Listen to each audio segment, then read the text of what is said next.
Pemirsa Intens Investigasi.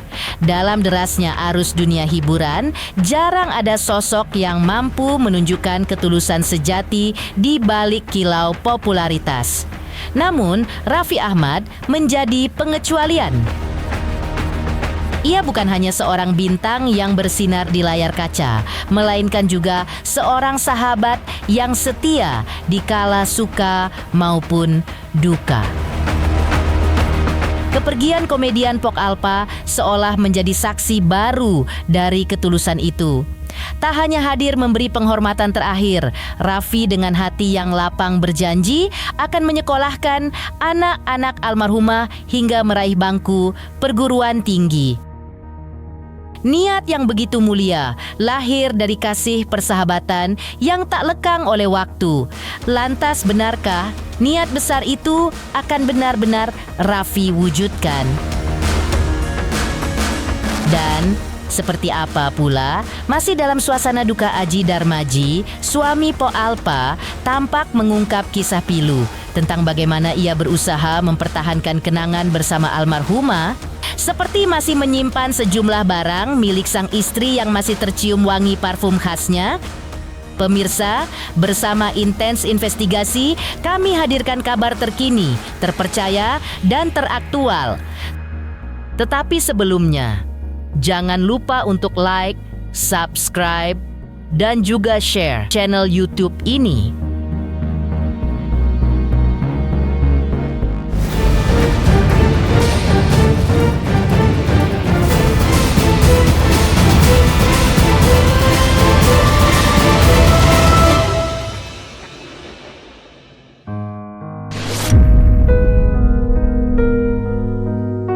Seperti diketahui, hubungan persahabatan antara Raffi Ahmad dengan almarhumah Pok Alpa ternyata tak hanya berhenti di saat sang komedian masih hidup.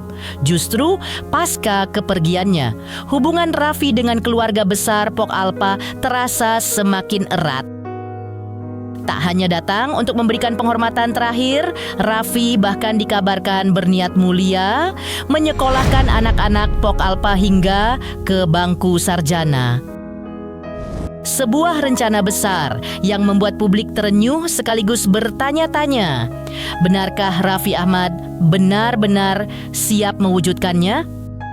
Raffi juga menaruh perhatian khusus pada kondisi anak-anak almarhumah yang belakangan dikabarkan jatuh sakit lantaran terus dirundung rasa sedih yang begitu mendalam.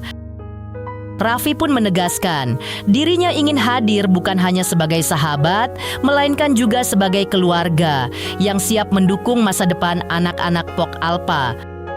Namun pertanyaannya, benarkah niat besar itu akan benar-benar diwujudkan? Dan satu lagi juga saya mau klarifikasi, saya tidak pernah menolak pemberian dari orang. Jadi itu ada media nayangin saya menolak pemberian dari Raffi. Nggak pernah saya tolak. Rezeki saya ambil, nggak dikasih saya ambil, nggak dikasih ya kita nggak pernah minta juga. Gitu. Atau juga saya juga kan gimana pun anak saya juga saya berjuang sebagai bapaknya gitu, gimana pun saya juga harus berjuang kayak gitu. Iya, ada pemberitaan saya menolak kayak gitu kan, di judulnya itu ya kan, saya nggak pernah menolak gitu ya kan, rezeki yang dari siapapun saya terima kayak gitu. Dan saya juga gimana ya, sebagai bapak juga saya tetap berusaha berjuang kayak gitu untuk anak-anak saya, untuk menghidupkan anak-anak saya gitu. Bukan saya menolak, saya nggak pernah menolak rezeki yang orang kasih kemari dari segi apapun, insya Allah kita terima ya. Kita nggak pernah menolak karena itu memang rezeki dari Allah melalui tangan-tangan hambanya kayak gitu. Kan nggak boleh menolak pemberian seseorang atau itu rezeki, kan rezeki melalui Allah kayak gitu. Ya mungkin semasa hidupnya almarhum baik ya, Allah juga ngebalasnya dengan orang-orang yang baik kayak gitu kan. Apalagi kan kayak teman-teman Empok, kayak Raffi tuh bener-bener orang baik, Kak Irfan orang baik, semuanya orang baik tuh yang sekelilingin Empok tuh. Sampai ada juga katanya Empok mau bikinin suratul Yasin gitu buat tempat keluarnya. Insya Allah semua dibalas dengan kebaikan yang udah pernah baik sama Empok. Razia Empok yang kelima nih, 5 hari gitu ya kan, udah tetap masih berlalu-lalang orang yang mendoakan kayak gitu kan, yang masih support kita, yang masih ngasih kekuatan kita tuh. Alhamdulillah, terima kasih buat semuanya kayak gitu.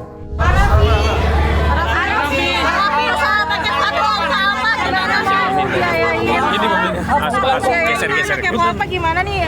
Rafi, sedikit aja. Mungkin sedikit aja. Yang di Anyera.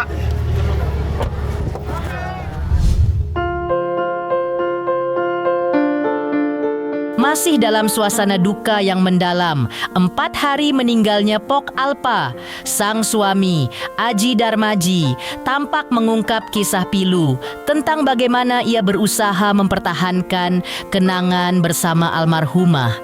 Aji mengaku masih menyimpan sejumlah barang milik sang istri yang masih tercium wangi parfum khasnya. Barang-barang itu yang kerap dipakai Pok Alpa menjelang detik-detik terakhir sengaja dibungkus rapi dengan kain oleh sang suami. Semua itu dilakukan demi menjaga aroma dan jejak kehadiran istrinya yang begitu ia cintai. Baginya, setiap helai kain adalah pengobat rindu, sekaligus pengingat bahwa cinta mereka akan selalu abadi meski maut telah memisahkan. Bagi Aji, wangi itu bukan sekadar aroma biasa, melainkan peneguh hati yang seakan membuatnya merasa Pok Alpa masih ada di sisinya. Ya insya Allah sebagian ya disedekahkan nanti, gitu. Sebagian disedekahkan biar di sana juga lebih enak pokoknya kan, karena kan apa barangnya dia tuh yang dia pernah pakai atau apa kan kita sedekahin. Sebagian yang paling saya simpan buat kenang-kenangan, suatu ntar anaknya si rapi dan yang lain tuh kangen kayak gitu kan, bisa ngeliat baju mamanya, pakaian mamanya. Kita kalau dulu kita bikinin kamar khusus buat barang-barang mamanya kayak gitu kan, kayak foto, sepatu apa kita taruh di situ. Jadi taruh foto-foto tuh almarhum kita pajang di situ, dan barang-barang peninggalannya kita taruh di situ. Ini terakhir peninggalan yang mau pakai itu mau di rumah sakit, sama di rumah sakit nih suka pakai jaket ini dia, blazer ini, topi juga sama ini. Berarti isinya apa aja tuh bang? Jaket, tasbih yang dia hari-harinya tuh saya suruh zikir aja di rumah sakit gitu kan, untuk kalau saya sakit zikir aja, udah zikir masih ada gitu, tasbih yang 33 gitu, sama topi sama ini yang dia tutup dia sholat. Jadi saya buat kayak model kayak inian tuh itu kayak kerudung tuh cuma nutupin ini aja nih kayak gitu kan, masih suka saya ajak sholat di rumah sakit juga. Bilang mah kalau nggak kuat gerakan tangan, gerakan kaki, isyarat aja ya, isyarat mata, dia bilang gitu. Hukum selalu kayak gitu aja, saya mending sholat. Jadi kan terakhir nih masih saya simpan, saya bawa kayak gitu kan, karena kalau saya buka juga masih ada ciri khas minyak wangi ini, nggak hilang-hilang minyak wanginya. Jadi ini saya nggak berani buka karena minyaknya juga ciri khasnya Pok gitu, minyak wanginya. Kalau dia lewat pasti bekas dia kayak gitu. Nah, kalau saya buka wangi, dia masih wangi emang. Waktu berangkat semprotin kan minyak wangi itu awet banget baunya. Berarti pakaian terakhir pada saat ini saat berangkat rumah sakit, saat di rumah sakit juga kan dingin saya jaketin kayak gitu. Kalau dingin saya jaketin kayak gitu. Topi juga pakai terus kalau dingin kan kayak gitu. Topi gitu kan dia jalan ini, kalau dia sholat nih tuh, ini dia sholat gitu. Walaupun bisa buat nutup lah, nutup inian auratnya gitu, saya selimutin gitu kan, baru ngikutin saya sholat gitu. Paling nanti yang saya pakai jam tangannya aja, yang gabung sama iPhone jam tangannya. Ada jam tangan yang dia seneng banget tuh, pasti itu dia pakai gitu. berarti abang bakal pakai itu? Iya, nanti saya bakal pakai itu. Kalau handphonenya bang, mohon maaf, handphonenya almarhum Handphone sampai saat ini mati, belum dicas. rencananya? Masih digunain, nanti paling sama anak gunainnya, masih kakak saya suruh gunain kan.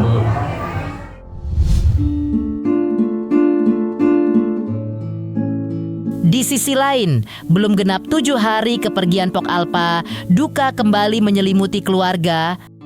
Beberapa hari lalu, anak kembar Pok Alpa harus dilarikan ke rumah sakit setelah kondisi kesehatannya menurun drastis. Bayi berusia 10 bulan itu drop lantaran terus-terusan menangis usai Pok Alpa meninggal dunia. Kabar ini dibenarkan langsung oleh sang ayah Aji Darmaji. Ia menyebut, hingga kini kondisi anak kembarnya masih belum sepenuhnya pulih. Karena alasan itu pula, Aji mengurungkan niat untuk kembali mengajak kedua buah hatinya berziarah ke makam almarhumah. Aji pun hanya bisa terus menguatkan hati sembari berdoa agar anak-anaknya diberi ketabahan dalam melewati masa sulit ini. kembar. Kondisinya alhamdulillah saat ini nggak panas. BAB-nya juga udah jarang kayak gitu kan. Agak mendingan lah kayak gitu, cuman lemasnya masih ya mungkin kalau kata peribahasa mau minterin kali ini anak mau ngentengin badan mau jalan kayak gitu karena kan udah mau 10 bulan juga kayak gitu. Alhamdulillah masih agak lewer tapi mendingan dari sebelumnya kayak gitu, masih suka cengeng juga malam-malam ya karena emang lagi kurang sehat badannya juga kayak gitu. Dua-duanya. Iya, kalau kemarin yang si Ade Rafa yang masuk IGD kayak gitu. Rapinya nular jadi BAB juga kayak gitu. Anak-anak ini masih di bawah, cuman si Rapi belum kayaknya karena lagi kurang sehat badannya. Takutnya hawan. Selain menceritakan kondisi bayi kembarnya yang kini tengah sakit, Aji Darmaji juga mengungkap pesan terakhir almarhumah istrinya sebelum meninggal dunia. Dengan suara bergetar, ia mengenang bagaimana Pok Alpa sempat menitipkan harapan besar agar dirinya menjaga keempat anak mereka. Tak hanya meminta agar anak-anaknya disekolahkan setinggi mungkin, Pok Alpa juga menitipkan pesan sederhana namun penuh makna, agar sang suami tak pernah lupa memperhatikan kebutuhan kecil anak-anak, termasuk susu untuk si kembar. Pesan itu kini menjadi pegangan hidup bagi Aji Darmaji. Oh itu harus, kalau pendidikan anak itu nomor 1. Buat saya itu pendidikan anak nomor 1, jangan sampai kan suka ngobrol sama almarhumah jangan sampai kayak kita kayak gitu kan, pendidikannya tinggi anak-anak, sekolahin yang tinggi biar pada pinter, biar dapat kerjaan yang enak. Kalau itu jangan sampai kayak kita dah jungkir balik kayak begitu, jadi peribahasanya begitu.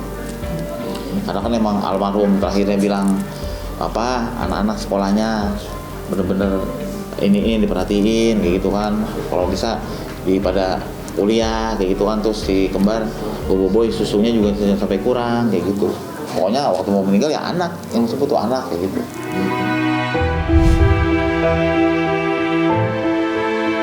Sebelumnya, Raffi Ahmad sempat mengungkapkan niat baiknya untuk merencanakan perayaan ulang tahun bagi anak kembar almarhumah Pok Alpa. Namun, Raffi mengakui bahwa rencana itu belum sempat dibicarakan lebih jauh bersama keluarga.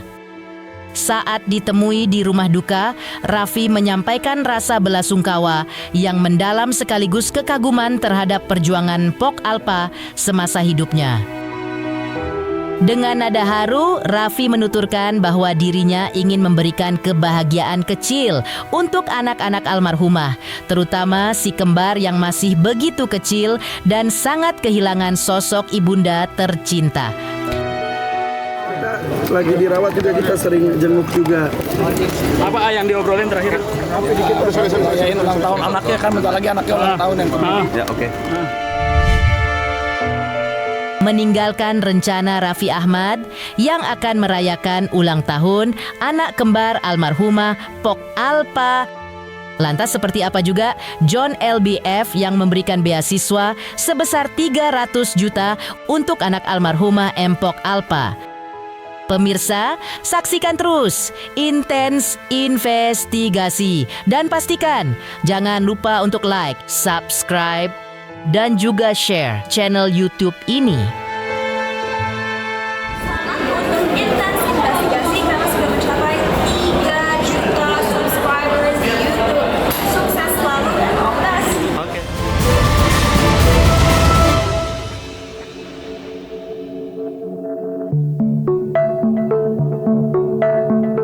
Dalam perjalanan hidup, kita kerap dipertemukan dengan orang-orang yang tulus menolong tanpa pamrih. Dan ketika mereka telah tiada, ada orang-orang berhati mulia yang rela melanjutkan kebaikan itu, bahkan sampai membantu pendidikan anak-anak yang ditinggalkan, sebagai bentuk balas budi dan penghormatan terakhir. Seperti John LBF salah satunya, di mana tampak memberikan beasiswa handponsel untuk keluarga sahabatnya, yaitu almarhumah Pok Alpa. Di tengah duka atas kepergian Pok Alpa, sosok John LBF tampak menunjukkan ketulusan yang menyentuh hati. Salah satu cara yang diambil John adalah dengan memberi beasiswa sebesar 300 juta dan juga memberikan ponsel untuk putra Pok Alpa yang bernama Fatih. Bahkan tak hanya kepada putra Po Alpa, John LBF juga memberikan ponsel kepada suami Po Alpa, Aji Darmaji. Saya hari ini juga ingin menyampaikan amanat dari Direktur dan saya sebagai komisaris PT Lima Sekan Indonesia, High Five. Kami kemarin berdiskusi, Bang Idung, jadi kami ingin memberikan santunan beasiswa, Bang, selama 5 tahun, Bang, untuk adik Fatih. Totalnya kami ikhlas, Bang, dari bisnis yang kami jalankan, kami anggarkan total sebesar 300 juta rupiah, Bang, untuk kita kontribusikan untuk biaya pendidikan dari adik Fatih. Di sini juga saya berbuat untuk keturunan almarhumah ini. Ya, ini inisiatif saya pribadi. Tidak ada yang minta, Bang Idung juga nggak minta apa-apa. Malah kalau saya tawarin apa-apa, nggak mau terus. Jadi ini inisiatif saya pribadi dan insya Allah semoga apa yang disupport oleh saya dan perusahaan saya ini bisa membantu untuk support masa depan Fatih. Dalam pernyataannya di depan para awak media, John LBF mengaku masih begitu sulit menerima kepergian Po Alpa. Dengan suara bergetar, ia mengenang momen kebersamaan yang pernah tercipta antara dirinya, Po Alpa, dan sang suami. Menurutnya, Po Alpa adalah sosok yang selalu mampu mencairkan suasana dengan canda tawa, membuat setiap pertemuan menjadi penuh keceriaan. Kebersamaan itu kini hanya tinggal memori yang begitu berharga. Tak hanya sebatas pertemanan, John juga menceritakan bagaimana dirinya dan Po Alpa kerap saling mendukung dalam usaha masing-masing. Bagi John, Po Alpa bukan sekadar komedian yang menghibur banyak orang, melainkan juga sahabat yang setia, hangat, dan penuh dukungan hingga akhir hayatnya. Po Alpa ini adalah orang yang benar-benar tulus mendukung karir saya. Hampir 4 tahun lebih saya kenal beliau. Setiap saya buka bisnis, saya telepon, Po, datang ya, bantu ya, promosiin bisnis saya. Siap, Bang John, berdua ini, suami istri, datang. Selalu tepat waktu dan tidak pernah batal. Saya bahkan datang, saya undang ke rumah untuk sekedar ketawa ketiwi, untuk sekedar ngobrol. Dari pagi sampai sore, saya sama Bang Idung pergi lomba burung. Po Alpa sama istri saya di rumah, wah cerita ngalor ngidul.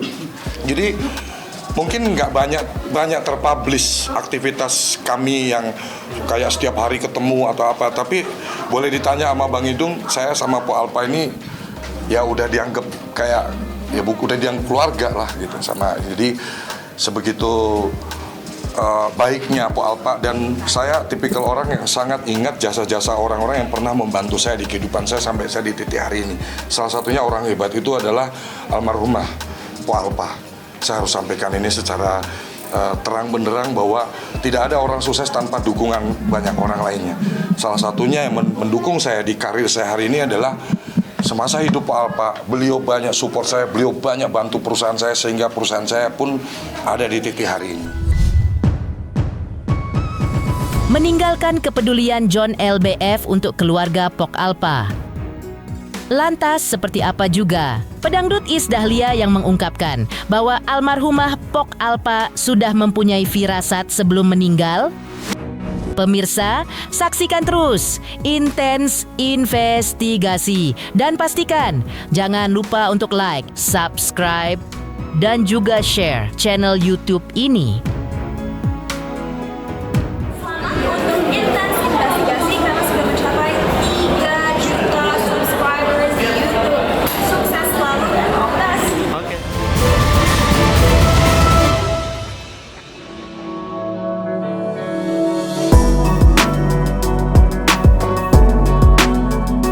Pemirsa Intens Investigasi, siapa sangka tawa ceria Po Alpa yang selama ini menghibur banyak orang ternyata menyimpan sebuah isyarat penuh misteri yang diungkap oleh pedangdut Iis Dahlia. Lantas, apakah itu sekadar kebetulan? atau sebuah pertanda yang sudah dirasakan jauh sebelum takdir menjemput. Is Dahlia mengungkap bahwa Pok Alpa sudah mempunyai firasat sebelum meninggal dunia setelah berjuang melawan kanker payudara. Karena suara Pok Alpa sudah semakin lemah, bahkan ia sempat meminta agar kutek di kukunya dilepaskan.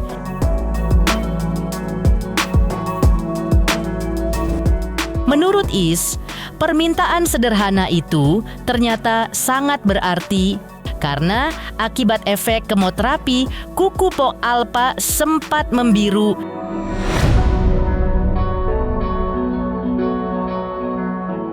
Segini kemarin berapa duit dah? Ia tidak ingin terlihat demikian saat tampil di televisi. Malam Jumat itu, semua kutek dan bulu-bulu palsu seperti bulu mata pun dilepas. Hingga akhirnya, saat menghadap Sang Khalik, kondisi tubuh Pok Alpa sudah bersih. Selain itu, melihat Pok Alpa yang cara ngomongnya juga sudah terbata-bata, Is Dahlia pun mengungkap bahwa hal itu disebabkan oleh kanker yang sudah menjalar ke paru-paru. Ya, jadi malam tuh kayak udah ngerasa biar natural, mama lapar sebagai makan boleh. Ya udah nggak bisa. Kayak feeling kayaknya gitu kalau udah gimana dibilang. Dia kan suaranya udah nggak ada, pengen nyopot kutek. Terus akhirnya temen aku bilang, dia pengen nyopot kutek, ada yang ini. Terus aku bilang ada, tapi kalau malam-malam kayak gini ya. Terus akhirnya ada tukang kuteknya temen aku, katanya akhirnya dikirim tuh ke situ. Ya udah dicopotin kuteknya karena kan dia terakhir tuh kukunya itu biru, bekas kemo. Jadi dia nggak mau tuh kelihatan di TV biru-biru. Jadi dia bulu-bulunya semua rontok, kayak bulu mata juga di ini. Jadi semua tuh dilepasin malam itu malam Jumat tuh dilepasin sampai dia pergi ya udah bersih kondisi badannya udah nggak ada hal-hal yang nempel gitu. Ngomong tapi udah terpatah-patah karena kan udah ke paru-paru. Pemirsa, saksikan terus Intens Investigasi dan pastikan jangan lupa untuk like, subscribe, dan juga share channel YouTube ini.